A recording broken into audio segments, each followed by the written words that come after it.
Hey guys, and welcome to this video. In this video we want to find the value of this expression 30 minus 10 divided by 2.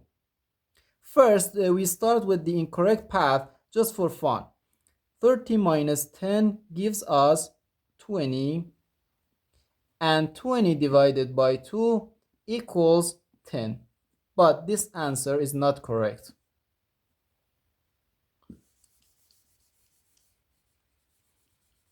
Based on PEMDAS, we must do division before the subtraction. So 10 divided by 2 equals 5, and 30 minus 5 equals 25. So the correct answer to this problem is 25. Our final answer to this problem is 25.